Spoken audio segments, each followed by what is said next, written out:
Selectmen's meeting. The meeting is being audio and video recorded. If you would please stand and join us in pledge to the flag. I pledge allegiance to the flag of the United States of America and to the republic for which it stands, one nation, under God, indivisible, with liberty and justice for all. All right. The first item on the agenda is ratify the employment of Francine Burns. Marilyn, did you want to introduce us? Yes, this is Francine Burns, and she's coming to the Council on Aging. Her title will be Outreach Assistant. Thank you.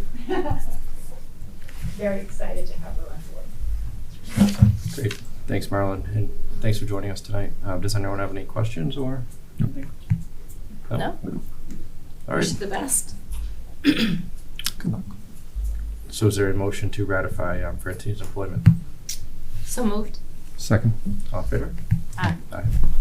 All right. Thank you. Thanks for coming in and best of luck. Congratulations. Congratulations. Next we have the interviews for appointment of full-time police officer. So if you want to do one at a time. Steve, it's up to you guys. Yeah, we'll do Steve, that. come in. Yeah.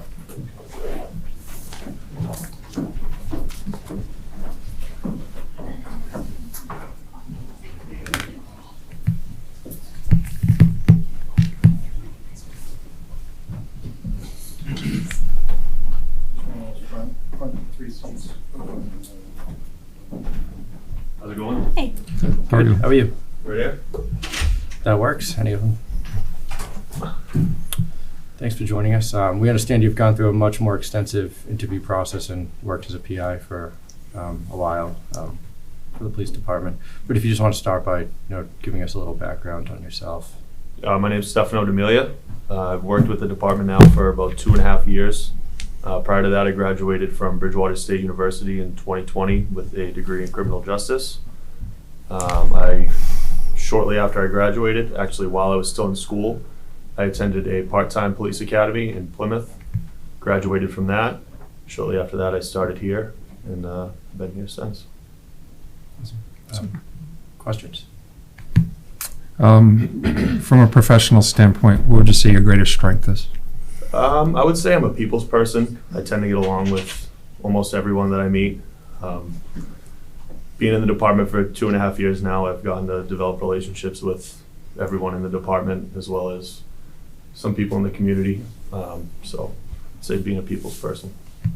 Okay. Thank you. So we've met before, couple years ago, 2 years ago, I believe. Yeah, but I think it might have been a little less. A little less than that. For the PI appointment? Yes. Yeah, Yes. October, I believe. You're very good at facts, aren't you? So I don't have any questions. No additional questions? All right. That was quick, I guess. Thank you. If you just want to All right. step back. Thank you guys for having me. Appreciate Thank you. it. Thank you. Excuse me.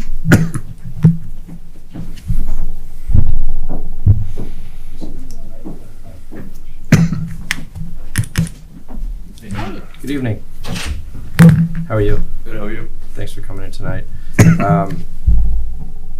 So I know you've spent a lot more time with the chief and worked as special PI for a little while.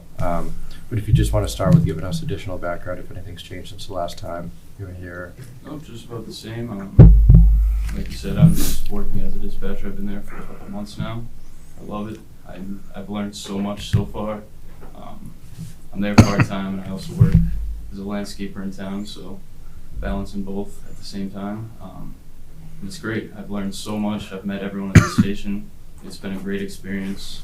I think it'll be great moving forward. Questions? I'll ask the question from a professional standpoint. What would you say your greatest strength is? I think my greatest strength is my work ethic. I think any task that's put forth to me, I'm passionate towards it, and I learn from my mistakes, and I think it's just everything I do with passion. Tell us a little bit about your education again. Where did you go to school? So I went to Westfield State University. I studied criminal justice. I'm currently finishing up right now. I'll be done in the summer, finally. It's been a long road, but yeah, I went to Westfield State. Thank you. Any other questions? No? No good. All right, thank you. So, Chief, do you want to just bring them both in? Yep.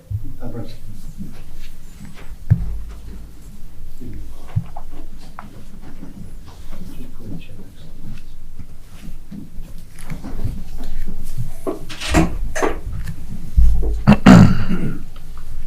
So typically the way this works is the chief goes through a much more extensive interview process, as you guys know, but just for the people watching or in the audience, and makes a recommendation to the board that we typically always follow, as we have complete faith in the chief. But Chief, if you just want to, give us your recommendation. Yeah, I'll give a little background, except Stephen. Stephen's been here quite a long time, has a little more experience. And as you know, let's say in October, I don't have as good a memory either, is we did extensive backgrounds and selected them to come to a local list, which is a PI list, they call it. There used to be, PI lists used to be where they would become part-timers, learn the craft a little bit, learn the culture, see if they fit in, see if they were liked the job. But with post and police reform, and the PIs now, basically they don't work. We just take them off the statewide list and give them to us as a local list. So we've done extensive backgrounds with both these individuals. They're the only two on our present PI local list. We're hoping with the new list coming out in June, we'll be able to do some more backgrounds and beef up that list a little bit. So they've been through the ringer as far as interviews, backgrounds. We do extensive backgrounds. So coming here is basically just to meet these individuals. They're both great individuals. Stephen sits atop the list. Stephen's been here a little longer. So my recommendation is obviously Stephen, and I've talked to both of them. And Brian knows the next opportunity will be his, as long as he keeps up what he's doing. He's been a great asset to our department. He fits in really well. His work ethic is really good. They're both honest, good kids. So I recommend them today. Thank you, Chief. Okay, so thank you both. Is there a motion? A motion to, is it appoint? Yes. Yes. Appoint Stefano D'Amelia as a full-time police officer. And is there a second? Second. And those in favor? Aye. Aye. Congratulations, and again, thank you both. Thank you very Thank much. Brian, you thank you. both. Congratulations. Look forward to seeing you back again, Brian. Thank you. Okay. Have a good one. Thank guys. you. Appreciate it. Thank you. Thank you. Congratulations to you Thank guys. you. Congrats. Congratulations.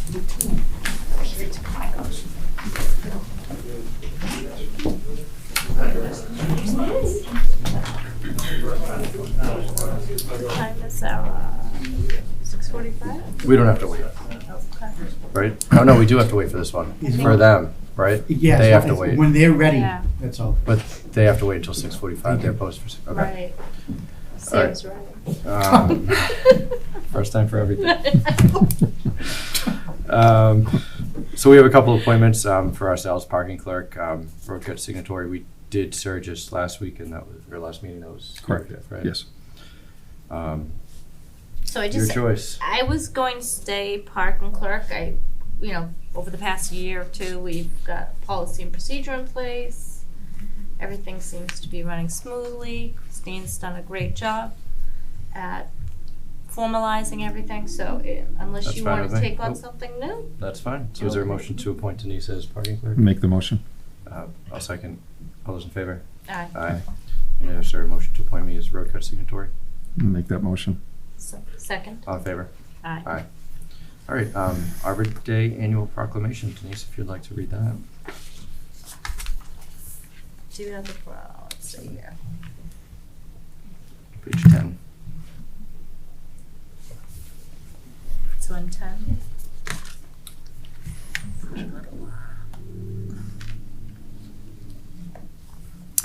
Okay, celebrate Arbor Day. Whereas in 1872, J. Sterling Morton proposed to the Nebraska Board of Agriculture that a special day be set aside for the planting of trees. And whereas this holiday called Arbor Day was first observed with the planting of more than 1 million trees in Nebraska.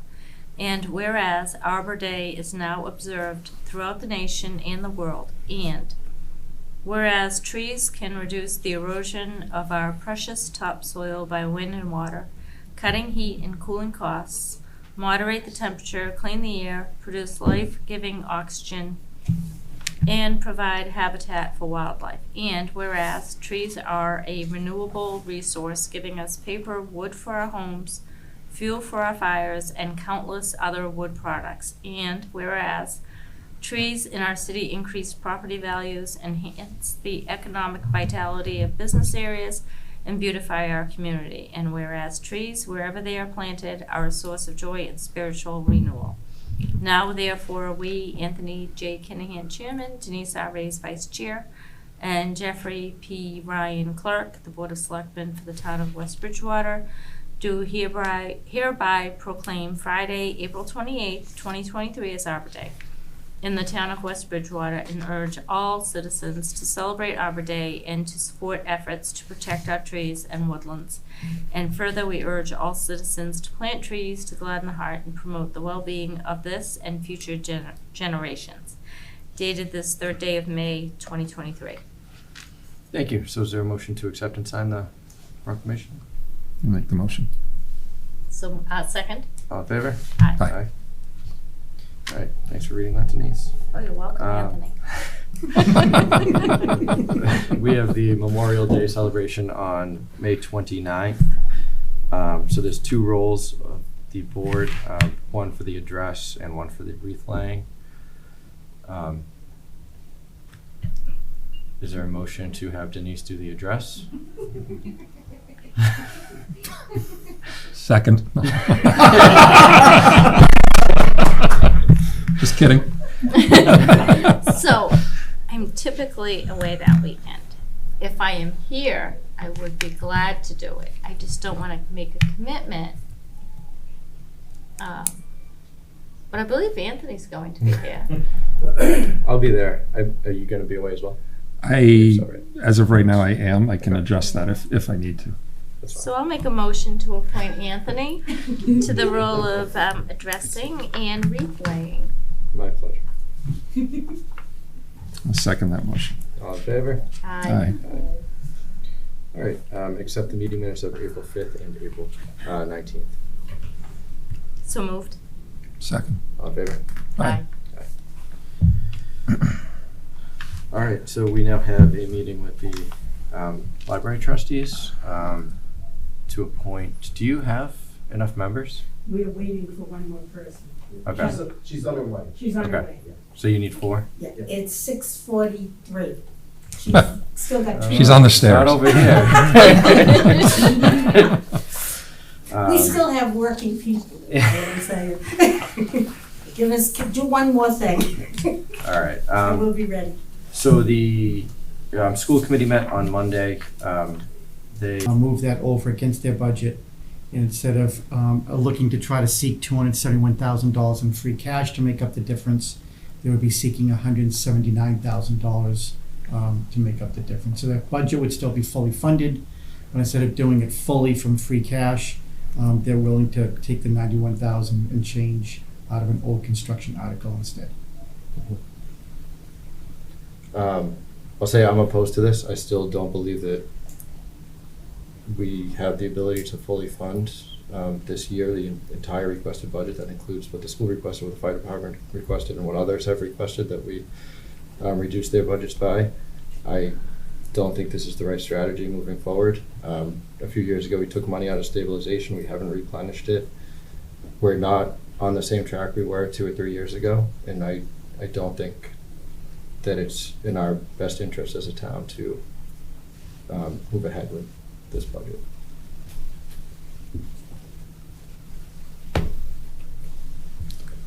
Others? Sure. I am not in agreement. While I don't well, I'm not going to tell you I am overly thrilled with the outcome. I think under the circumstances and for this year, that compromise, if you will, I think that is probably best for the town and the school at this moment. So I'm in favor of that. In favor of the In proposal? favor of, yes, not what David said, but what David said, in terms of moving the 91 from the stabilization to the budget. So this is a really tough one for me because I feel very strongly with a base is being built that's not going to be sustainable. I would have liked to see the school pretty much every time they present a budget, present a 2-year, a current and a forecast. Because we really don't know what's gonna happen next year. They're supposed to be reducing school choice students, but we don't know by how much. We don't know how many more new students are coming into the school, and while they can't predict how many students are going to need ELS education and what transportation is going to be, maybe for special education, you can still get a good idea and create a forecast. I guess I'm just saying this is a compromise, and I'm in favor of it as a compromise, but I think everyone needs to be aware. Next year, as far as I'm concerned, based on my analysis, it's going to be a very difficult year, and we need to meet with them sooner. It can't be last minute like this, and everyone very emotional about it. I get 100% where they're coming from, but we also have to look at the financial side. We answer to the taxpayers, and doing their budget last minute like that and it becoming so emotional. We're not against the kids. We're not against the children. We want everyone to have a great education, but our obligation isn't just to the children in this town. It's also to the seniors and the parents and everyone else. So I'm in favor of it. If I can add along those lines, I've had multiple conversations with Donna Hume as the school committee chair about the Board of Selectmen, the school committee, and I haven't extended the offer, but I would imagine Jan and the finance committee would be on board as well, of meeting 2-3 times a year prior to, through budget obviously, but prior to budget as well, just so everybody can maybe understand our outlook, their outlook, where the finance committee's at, in hopes that, we can avoid, or we can all be at least more aware in the future of potential issues like we're experiencing this year. Yeah, I think when it comes out as a news blast of all these layoffs, it looks bad on us. But this is not an uncommon phenomenon happening throughout the country where school districts have received COVID funding and ESSER funding and hired staff and built a budget, and then it's a hard decision to say, well, we built this budget based on temporary funds. Now those funds have gone away. And to maintain that level means more of a burden on the taxpayers. I realize 100% this year it was a reduction of $17,000 on the taxpayer side, but that was only because of the amount of Chapter 70 funds that came in. And based on, I think, a 5 or 10 year average, it was phenomenally higher than in past years. And so it's a difficult decision to make, but I don't think we should be made to look like the bad guys because we're looking out for the whole town. So I reluctantly am in favor of it. Okay, so is there a motion? So I will make them. I am trying to figure out how I phrase this motion. Yes. So what I would, if I may, what I would do Please. is, sure, what I would do is that I would say that the motion would be that the Board of Selectmen, in tandem with the school committee, agree to support moving $91,981 from an old construction fund of the school department and $179,069 from free cash to the FY '24 school budget to make up the deficit that was reduced in the budget.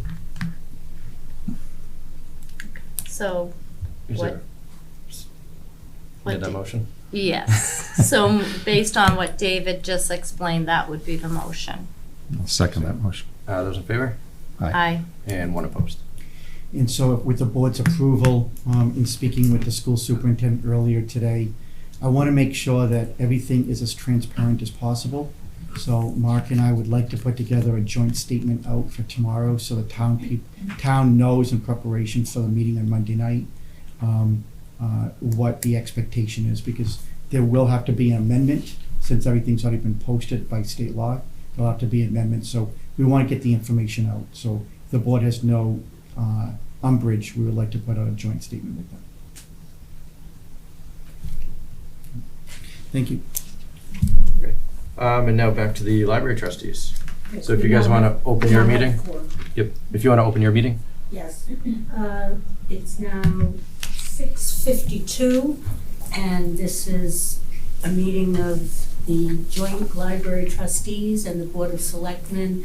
Our business is to recommend Timothy Churchill as a trustee to fill the last year of David Church's elected position, as David Church has resigned and is now touring the country in his white van.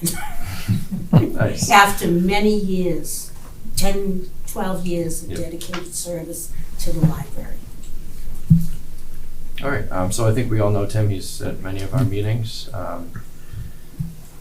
Does anyone have any questions, or is there a motion? We'll make a motion to appoint Tim Churchill to the Library Board of Trustees. Second that. In those in favor from our board? Aye. Aye. Aye. And then if you want to do the same thing for your board? Deborah, there's four of us, Deborah, Kelly, Chris, and Scott. Yep, just if you don't mind just saying your names too, that way it should be a roll call vote. Deborah Lancaster, Kelly Caprillion. Christopher Lawrence. Scott Anderson. I would do the same. All right, and if we could do the same. Jeff Ryan, yes. Raise yes. Kenny, and yes. All right. Congrats, Tim. Thank you. Congratulations. Thank you. Congrats, Tim. We're very happy to have a young member Yeah. on our board to represent the young people. And Tim just turned 18, and so he can vote now, and he can run for election next year. Nice. All right, if you guys want to just close your meeting. Yes. Yes, meeting adjourned at 6:55. All right. Thank you you. guys. Thank you. All right. Congratulations, Churchill. He's very excited. And his wealthy should be. We're happy to have it. He's already. We have a vacation carryover request for Sharon Layden. Is there a motion to approve that? It is within the bounds of their CBA. So moved. Second. All in favor? Aye. Aye. Public comment period. And That's a the comment. town administrator's extremely brief report. Yes, just a couple of FYIs to the board and to the town. We have installed security cameras on both this side of the building and in the rear of the building. I just wanted to say thank you to the police department.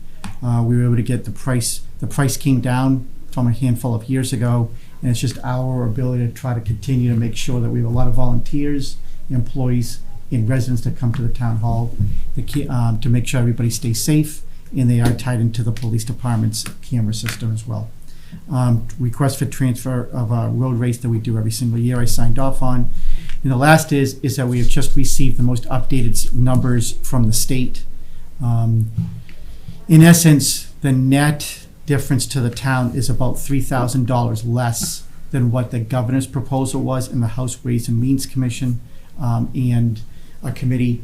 And again, it's just a further continuation of what I've continued to say, is that as the legislature continues to fund Chapter 70, they actually do it at the expense of other local receipts. It's political messaging where they can say to their constituents, we're giving more money in Chapter 70. It is part of the Student Opportunities Act that passed in 2019. But the point is they keep on reducing the other elements that go to the town. And so these are all local aid receipts, just called differently, that all come into the town, that give us the ability to fund all of our departments. So we'll see what happens in the Senate, we'll see what happens, because eventually there'll be a compromise between both chambers, but at least at this point, it's about the same, but it is a $3,000 reduction than what we were anticipating a few months ago. And that's the report. Thank you. With no further business, is there a motion to adjourn? So moved. Second. All in favor? Aye. Aye.